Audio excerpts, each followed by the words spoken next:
नमस्ते। आज के इस विश्लेषण में हम एक ऐसी रोंगटे खड़े कर देने वाली लोक कथा में गोता लगाने वाले हैं जो किसी को भी अंदर तक हिलाकर रख दे। जरा सोचिए, एक बिल्कुल नॉर्मल सी रोमांटिक ट्रिप और पलक झपकते ही वो एक ऐसे खौफनाक सपने में बदल जाए जो कभी खत्म ही ना हो।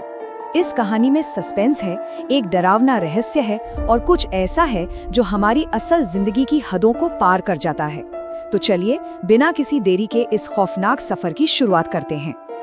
बंगले से बारात निकलने वाली है, जल्दी से छुप जाओ। सुनने में ही कितना अजीब और डरावना लगता है ना। ये सिर्फ कोई लाइन नहीं है, बल्कि उस खौफनाक माहौल की बिल्कुल सटीक शुरुआत है जिस पर हमारा आज का ये पूरा विश्लेषण टिका है। ये वो दिल दहला देने वाली चेतावनी है जो हमारे मेन कैरेक्टर आरव को एक अनजान गांव में कदम रखते ही एक रहस्यमयी बूढ़ी औरत से मिलती है। ये एक तरह से साफ इशारा था कि भाई यहाँ कुछ ऐसा होने वाला है जो इंसानी समझ के बिल्कुल बाहर है। आइए देखते हैं कि आखिर इस पूरे खेल की शुरुआत कैसे हुई। तो हमारे पास दो मेन कैरेक्टर्स हैं जो पिछले 5 साल से साथ हैं। एक तरफ है आरव। आरव बिल्कुल लॉजिकल इंसान है, एक फोटोग्राफर जो दुनिया को सिर्फ अपने कैमरे के लेंस से देखता है।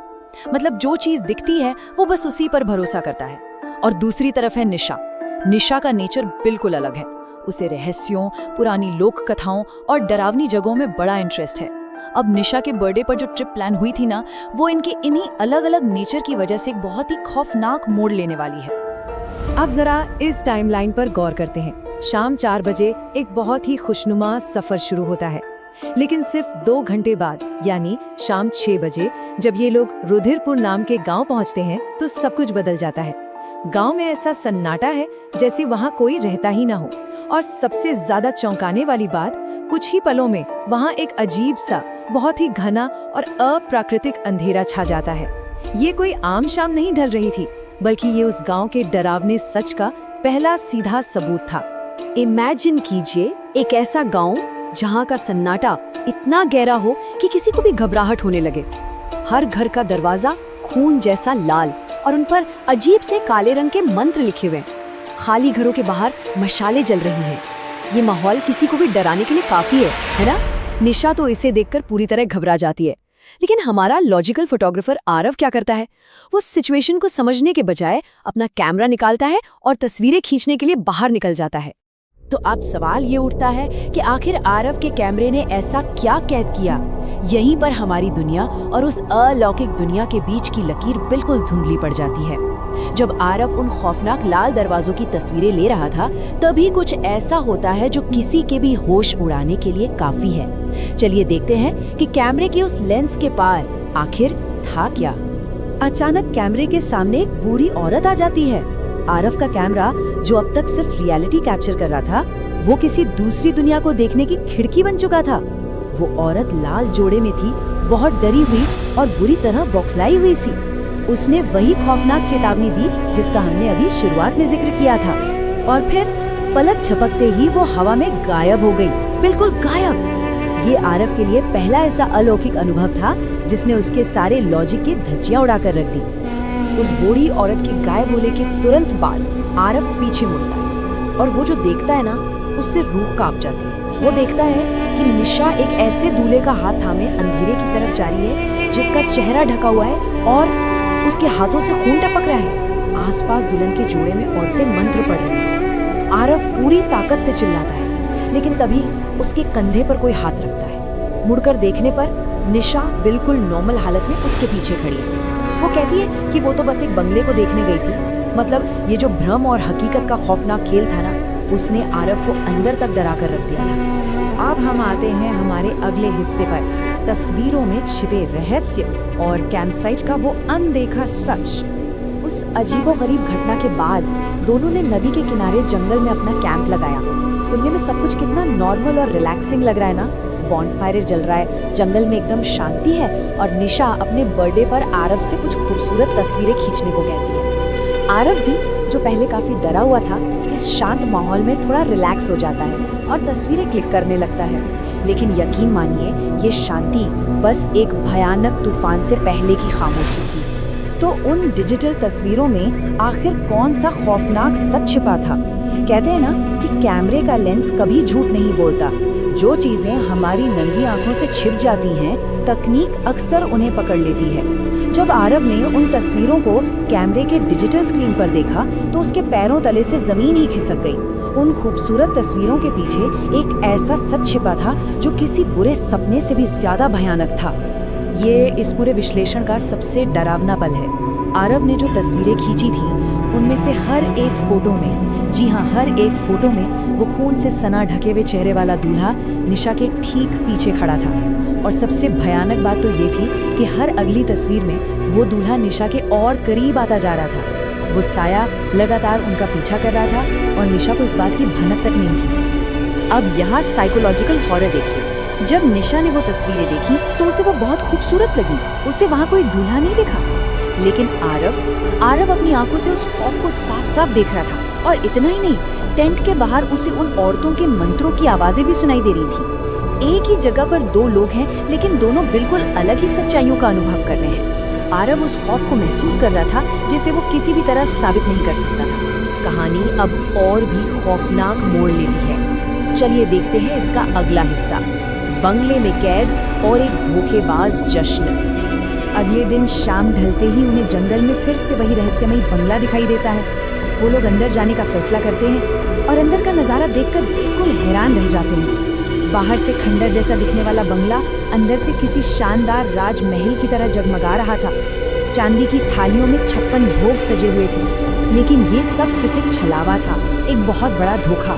वहाँ मरे हुए फूलों की एक बहुत ही अजीब और तेज दुर्गंध थी और दूर दूर तक किसी भी जिंदा इंसान का नामो निशान नहीं था। ये एक ऐसा जश्न था जिसे सिर्फ और सिर्फ उन्हें फंसाने के लिए सजाया गया था। और बस फिर वो पल आ जाता है जब वापस लौटने के सारे रास्ते बंद हो जाते हैं। बंगले के भारी लकड़ी के दरवाजे अपने आप जोर से बंद हो जाते हैं। अचानक ऊपर की सीढ़ियों से वही डरावने मंत्र गूंजने लगते हैं और फिर वो खौफनाक दूल्हा जिसके हाथ में एक सूखी वरमाला है, वो धीरे धीरे सीढ़ियों से नीचे उतरने लगता है। यहाँ बेबसी का आलम देखिए। आरव निशा को लेकर भागना चाहता है, लेकिन उसके पैर जमीन से ऐसे चिपक जाते हैं जैसे किसी अदृश्य शक्ति ने उसे जकड़ लिया। इस बीच निशा पूरी तरह से उस शैतानी शक्ति के वश में आ चुकी है। उसकी आंखें पूरी तरह सफेद हो जाती हैं और वो बिना अपनी मर्जी के बिल्कुल एक कठपुतली की तरह उस दूल्हे की तरफ बढ़ने लगती है। आरव लाख कोशिश करता है पर उसे रोक नहीं पाता। दूल्हे का आधा मरा हुआ भयानक चेहरा आरव को पूरी तरह डरा देता है और वो उसे दूर फेंक देता है। आरव की आंखों के सामने उस दूल्हे ने निशा के साथ फेरे पूरे कर लिए और जैसे ही वो काला अनुष्ठान पूरा होता है, अंधेरे में एक दर्द भरी चीख गूंजती है। पलक झपकते ही वो सारा सजा हुआ महल, वो दूल्हा और निशा सब धुएं की तरह गायब हो जाते हैं। वो सारा भ्रम टूट जाता है और आरव खुद को एक खाली जर्जर खंडर में बिल्कुल अकेला पाता है। उसकी पूरी दुनिया उजड़ चुकी थी। अब सवाल ये है कि ये सब हुआ क्यों? आइए इस रहस्य से पर्दा उठाते हैं हमारे इस हिस्से में, जमींदार की खौफनाक कहानी और अमावस्या का सच। आरव पागलों की तरह निशा को ढूंढने लगता है और आखिर में उससे गांव में वही बूढ़ी औरत मिलती है। इस पूरी खौफनाक घटना को समझने के लिए इस एक शब्द अमावस्या को समझना बहुत जरूरी है। लोक कथाओं में बिना चांद की रात यानी अमावस्या को बहुत ही भारी नकारात्मक ऊर्जा का समय माना गया है। ये वो वक्त होता है जब बुरी और अलौकिक शक्तियां अपने पीक पर होती हैं और दुर्भाग्य से आरव और निशा जिस रात उस जंगल और बंगले में थे वो कोई और रात नहीं बल्कि अमावस्या की ही रात थी। उस बूढ़ी औरत ने बंगले के खौफनाक अतीत का खुलासा किया। सालों पहले उस बंगले में एक बेहद क्रूर जमींदार रहता था। उसका काम करने का तरीका बिल्कुल फिक्स और बेहद खौफनाक था। स्टेप 1, वो हर अमावस्या की रात एक नई लड़की को चुनता था। स्टेप 2, उसके साथ जबरदस्ती एक अलौकिक शादी का अनुष्ठान करता था। और स्टेप 3, अमर होने और काली शक्तियां पाने के लिए उसी रात एक शैतान को उस लड़की की बलि चढ़ा देता था। सोचिए कितना भयानक रहा होगा वो सब। इस खौफनाक सिलसिले को खत्म करने के लिए गांव वालों ने सालों पहले एक बहुत ही कठोर कदम उठाया। अपनी बेटियों को बचाने के लिए उन्होंने उस जमींदार को उसी के बंगले में जिंदा जला दिया था। लेकिन उसकी मौत से वो बुराई खत्म नहीं हुई। उसकी काली और दुष्ट आत्मा हमेशा के लिए उसी बंगले से बंद कर रह गई। वो आज भी हर अमावस्या की रात जागता है और अपनी नई दुल्हन का इंतजार करता है। और फिर वो बूढ़ी औरत वो आखिरी और सबसे दर्दनाक बात कहती है, जो एक बार उस बंगले की दुल्हन बन गई वो कभी वापस नहीं आती। ये सुनकर आरव पूरी तरह से टूट जाता है। उसे ये एहसास अंदर तक खाए जा रहा था कि उसी के अड़ियल रवैये और कैंपिंग के प्लान ने निशा को उस राक्षस के हवाले कर दिया। वो अपनी पूरी जिंदगी इसी पछतावे और दुख के साथ जीने के लिए उस खंडर के बाहर बिल्कुल अकेला रह जाता है।